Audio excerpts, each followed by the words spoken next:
ये सनातन को मिटाने की बात करते हैं। सनातन को मिटा सकते हैं, इनकी औकात है। सैकड़ों हजारों पीढ़ियां सनातन को मिटाने वाली इस धरती पे दफन हो चुकी हैं और फिर दफन होंगी।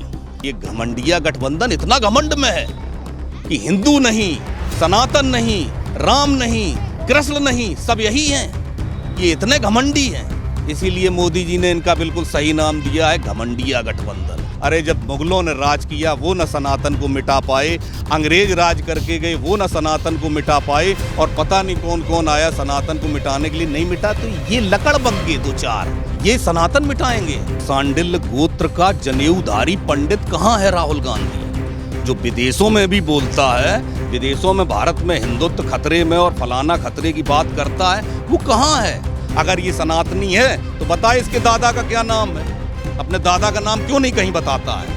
क्योंकि है ही नहीं सनातन। मुझे तो तरस आता है, वो क्या सोचते होंगे आज बाला साहब ठाकरे की आत्मा क्या सोचती होगी कि मेरा लड़का कहाँ फंस गया इनके चक्कर में। सनातन को खत्म करने वालों को खत्म करूं, ये मैं आप लोगों से आह्वान और अपील करता हूँ। क्या लगता है आपको, जो है आपने जो है राजनीति देखी होगी, आप कई चुनाव भी देखे होंगे और लगातार आप राजनीति पढ़ते रहते हैं, आप किस तरह से देखते हैं क्यों हो रहा है इस तरह का जो लगातार सनातन को जो है टारगेट किया जा रहा है?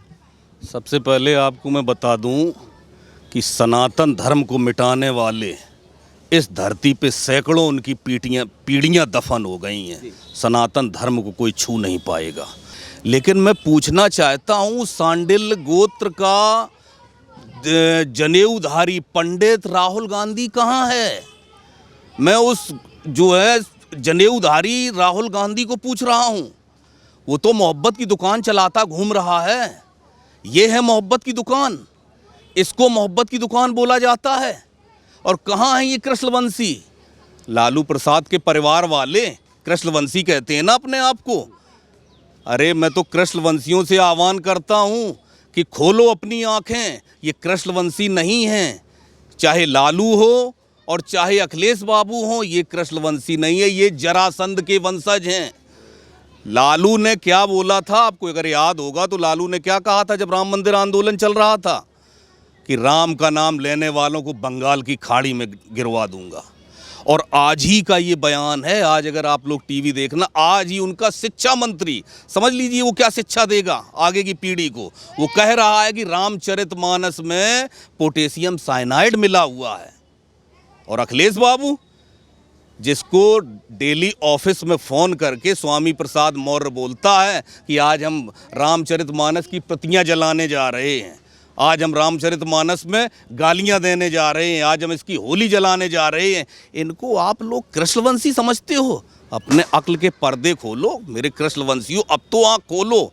आपकी समझ में आ जाना चाहिए, आप लोगों को समझना चाहिए कि इन्हीं दोनों जब यूपीए सरकार में शामिल थे, आपकी आरजेडी भी शामिल थी, समाजवादी पार्टी भी शामिल थी, जब राम और कृष्ण दोनों को काल्पनिक बताने का काम इन लोगों ने किया था, उस हलफनामे पे इनके साइन थे। आप कैसे इनको कृष्णवंशी मानते हैं? आँख खोल लो भाई मेरे, ये कृष्णवंशी नहीं है, ये जरासंध के वंशज हैं। लेकिन आप लोग कृष्णवंशी हैं, मैं जानता हूँ, हमारी आप में से सैकड़ों हजारों लोगों से बातचीत होती है, आप लोग कृष्णवंशी हैं। इनके अंधेरेपन से बाहर निकल के आइए और इन्हें ऐसा सबक सिखाइए जो जीवन भर याद रखें। ये सनातन को मिटाने की बात करते हैं, सनातन को मिटा सकते हैं, इनकी औकात है। सैकड़ों हजारों पीढ़ियां सनातन को मिटाने वाली इस धरती पे दफन हो चुकी हैं और फिर दफन होंगी।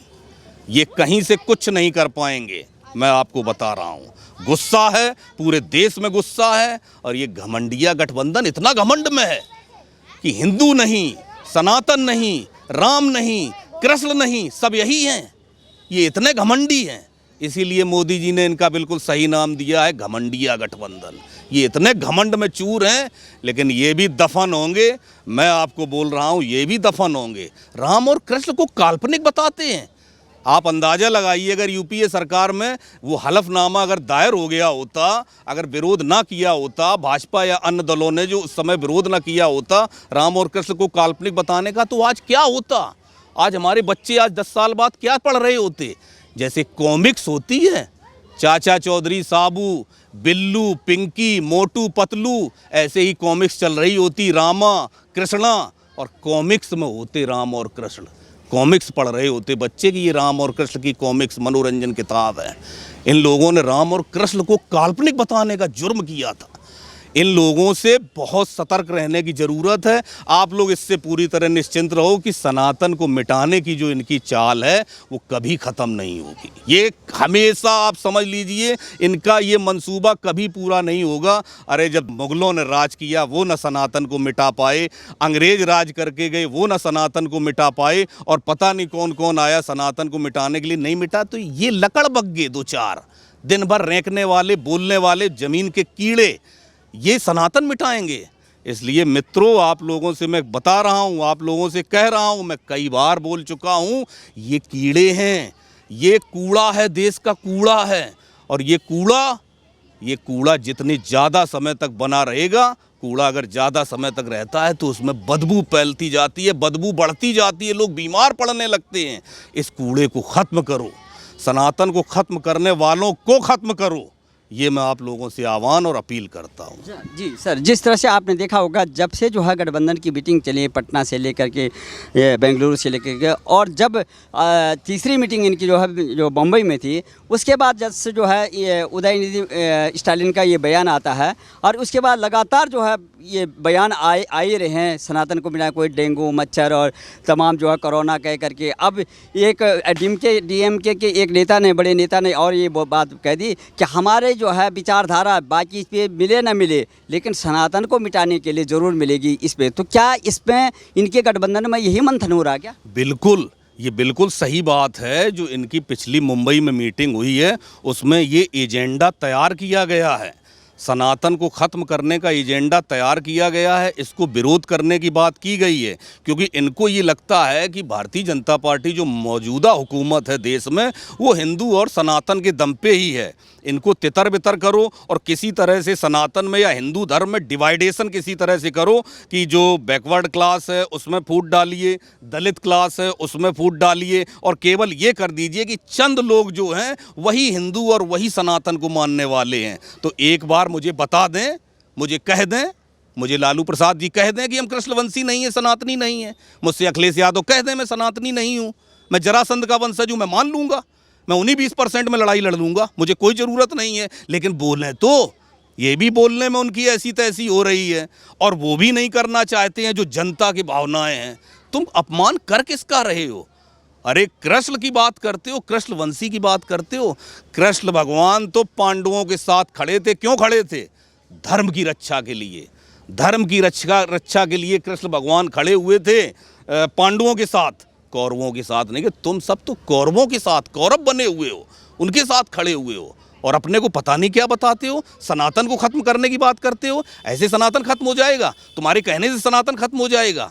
कितने आए कितने चले गए, तुम्हारे बाबा, तुम्हारे बाप, तुम्हारे दादा सब मर के चले गए, और बाकी जो आएंगे वो भी मर के चले जाएंगे। सनातन पृथ्वी पर था, है और हमेशा रहेगा। विनाश काले विपरीत बुद्धि। इसीलिए मैंने आपको सबसे पहले यही पूछा था, सांडिल्य गोत्र का जनेऊधारी पंडित कहाँ है राहुल गांधी, जो विदेशों में भी बोलता है, विदेशों में भारत में हिंदुत्व खतरे में और फलाना खतरे की बात करता है, वो कहाँ है? वो इसलिए आपको ढूंढे नहीं मिलेगा क्योंकि षड्यंत्र तो सारा मिलके किया हुआ वो हेड है उसका, उसी को तो चेहरा। मैंने छब्बीसानन की बात नहीं की थी आपसे, तो छब्बीसानन का मेन मुख तो वही था। लेकिन आप ये बताइए वो कहाँ है? एक भी बयान आपने देखा है सनातन के विरुद्ध बोलने वालों के या हिंदू धर्म के खिलाफ बोलने वालों का? आपने एक भी बयान देखा है? एक भी? मुझे तो तरस आता है, वो क्या सोचते होंगे आज बाला साहब ठाकरे की आत्मा क्या सोचती होगी कि मेरा लड़का कहाँ फंस गया इनके चक्कर में। उसको शर्म नहीं आ रही है। हिंदू हृदय सम्राट का लड़का, जिसको देश ही नहीं पूरी दुनिया में हिंदू हृदय सम्राट कहा जाता है। जब राम मंदिर बाबरी विध्वंस हुआ था तब केवल बाला साहब ठाकरे ही एक ऐसे इंसान थे जो बाकी सब डर के छुप गए थे, जिसने ये स्वीकार किया था ये काम अगर हमारे से जो है शिव सैनिकों ने किया है तो ये मेरे लिए गर्व की बात है। उसका लड़का क्या कर रहा है? और इनकी आप जनेऊधारी की बात करो, अब की बार 2 महीने का सावन पड़ा था, 2 महीने के सावन में बताइए एक भी जगह मंदिर में नजर आया इनका पूरा परिवार, या ये या इसकी पिंकी बहन या इसका जीजा जी, कोई नजर आया कहीं भी किसी भी मंदिर में? नजर कहाँ आए थे? सावन के महीने में मटन खाते हुए लालू जी के घर पे। मटन बनाते हुए, मटन खाते हुए। धिक्कार है। ये है सनातनी, इसीलिए तो ये सनातन के खिलाफ षड्यंत्र कर रहे हैं, क्योंकि है ही नहीं सनातनी। अगर ये सनातनी है तो बताए इसके दादा का क्या नाम है, अपने दादा का नाम क्यों नहीं कहीं बताता है, क्योंकि ये है ही नहीं सनातनी। तो सर क्या इस तरह से जो है सबकी मौन सहमति है, सभी अपने आप को हिंदू बताते हैं और ये सब अपने आप को जो है यही कहते हैं कि सभी धर्मों का जो है पालन होना चाहिए, हमारी पूजा पद्धति अलग अलग होती है लेकिन हम सब देशवासी हैं, लेकिन किसी भी गठबंधन में जितने 26-27 जो भी नेता हैं उनकी तरफ से कोई कमेंट्स नहीं है सनातन को ख़त्म करने पे। लेकिन ऐसे में मोदी जी को टक्कर दे पाएंगे या 2024 में मोदी जी को बाहर कर पाएंगे क्या? मोदी जी को टक्कर देने की बात आप करते हैं, अगर यही ये लोग करते रहे ना, ये इनका आत्मघाती कदम है। और मैंने आपको बताया विनाश काले विपरीत बुद्धि, ये चुनाव से पहले ही हार जाएंगे, चुनाव भी नहीं होंगे उससे पहले ही हार जाएंगे अगर इन लोगों के यही कुकृत रहे तो। मोदी जी से तुलना करते हो, उसने तो इस्लामिक कंट्रियों में भी मंदिर बनवा दिए, चाहे अरब कंट्री हो, चाहे ईरान हो, चाहे इराक हो, वहाँ भी मंदिर बनवा दिए। ये क्या करेंगे उसका मुकाबला? ये किसी भी तरह से चर्चा में बने रहने के लिए करते हैं, लेकिन इस बार इन्होंने बहुत आत्मघाती कदम उठाया है। जनता इनको जवाब देगी और वो जवाब आप देखना कैसा जवाब मिलेगा, इनको पूरी दुनिया देखेगी। तो मोदी जी का क्या रहेगा, कितना लगता है आपको कि क्योंकि नज़दीक आ गया अब 2024 और लगातार जो है राज्यों में जो है विधानसभा चुनाव हो रहे हैं, तो मोदी जी का क्या रहेगा आखिर में, क्या प्रतिशत रहेगा और कितने प्रचंड बहुमत से आएगा या इनका प्रभाव काम करेगा? जितनी सीट पिछली बार मिली थी लोकसभा में उससे ज़्यादा सीट आएंगी, आप लिख के रख लीजिए। और तीनों स्टेट में, तीनों राज्यसभा चुनावों में अगर सिर्फ इसी मुद्दे पे हो सकता है एक आधा चुनाव शायद बीजेपी हार जाती, लेकिन ये जो इन्होंने आत्मघाती कदम उठाया है, आप देखना तीनों स्टेट में ही मोदी जी सरकार बनाएंगे, ये मैं आपको वादा कर रहा हूँ, आप देख लें। 2024 में जितनी सीटें पिछली बार मिली थी उससे अधिक मिलेंगी, उससे कम नहीं होंगी, ये आप लिख के रख लीजिए मेरी बात।